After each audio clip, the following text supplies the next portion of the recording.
আসসালামু আলাইকুম রহমতুল্লাহি ওবারাকাতু।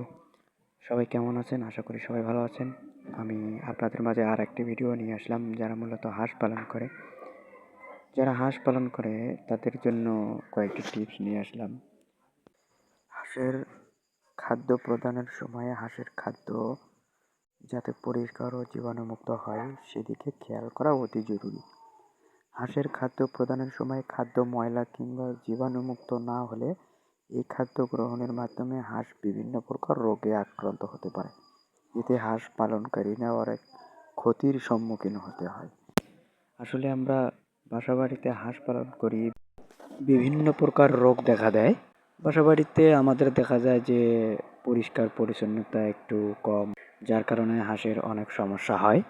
আর যদি পরিষ্কার পরিচ্ছন্নতা না রাখি তাহলে এসব সমস্যা আমাদের হতেই থাকবে। সবসময় পরিষ্কার পরিচ্ছন্ন রাখতে হবে, পরিষ্কার পাত্রে খাবার দিতে হবে, নিয়মিত খাল বিলে ছেড়ে দিতে হবে। এতে বাচ্চা দ্রুত বৃদ্ধি পাবে